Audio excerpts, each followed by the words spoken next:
નમસ્કાર મિત્રો, ગુજરાતમાં છેલ્લા 2 દિવસથી કમોસમી વરસાદે સૌને ચોંકાવી દીધા છે. ક્યાં હળવો તો ક્યાં ઝાપટેદાર વરસાદ. અને હવે લોકોના મનમાં એક જ સવાલ છે કે શું હવે આવનારા દિવસોમાં માવઠું પડશે? ઉત્તરાયણ પહેલાં ઠંડી વધુ કડકડતી બનશે કે નહીં? રાજકોટ, નલિયા, સૌરાષ્ટ્રમાં પારો કેટલો નીચે જશે? અને ભારતના હવામાન વિભાગે શું ચેતવણી કરી છે?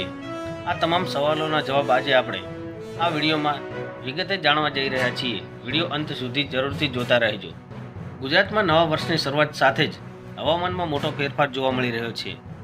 છેલ્લા 2 દિવસથી રાજ્યના અનેક વિસ્તારોમાં કમોસમી વરસાદ નોંધાયો હતો. કેટલાક જિલ્લાઓમાં છૂટો છવાયો વરસાદ તો ક્યાંક ઠંડી સાથે ભેજવાળું વાતાવરણ જોવા મળ્યું હતું. હાલ રાજ્યમાં ઉત્તર પૂર્વથી પૂર્વ દિશા તરફ પવનો ફૂંકાઈ રહ્યા છે. આ પવનો સીધા ઉત્તર ભારતથી આવતા હોવાથી વાતાવરણમાં ઠંડક વધતી જઈ રહી છે.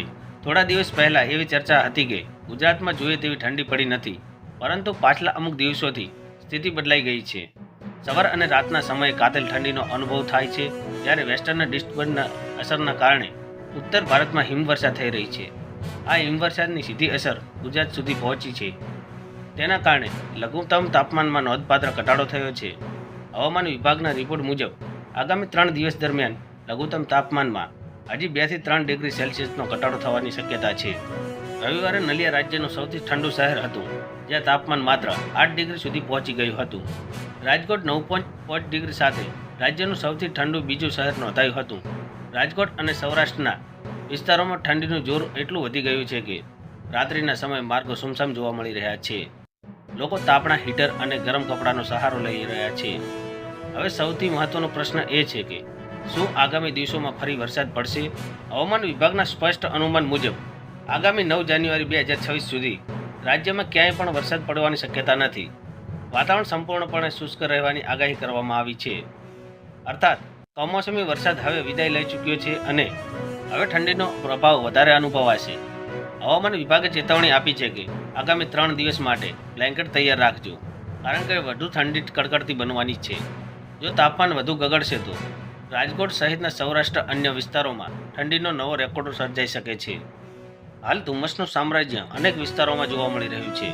સવારના સમયે દ્રશ્યતા ઘટી શકે છે, એટલે વાહન ચાલકોને ખાસ ચેતવણી રાખવાની જરૂર છે. હવામાન વિભાગના મતે 9 જાન્યુઆરી બાદ ધીમે ધીમે તાપમાનમાં વધારો થશે અને ઠંડીનું જોર ઘટવા લાગશે. ખેડૂત મિત્રો માટે પણ આ માહિતી ખૂબ જ મહત્વની છે, કારણ કે હાલ વરસાદ થવાની કોઈ શક્યતા નથી, એટલે પાકને નુકસાન થવાની ચિંતા ઓછી રહેશે. પરંતુ ઠંડીથી પાકને રક્ષણ આપવું એ જરૂરી રહેશે.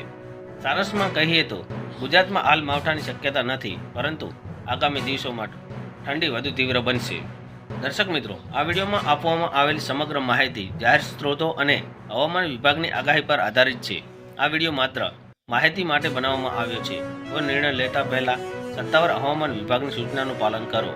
દર્શક મિત્રો, જો આ વિડીયો તમને ઉપયોગી લાગ્યો હોય તો અમારી ચેનલને લાઇક કરો, શેર કરો અને સબસ્ક્રાઈબ કરો. જય જવાન, જય કિસાન.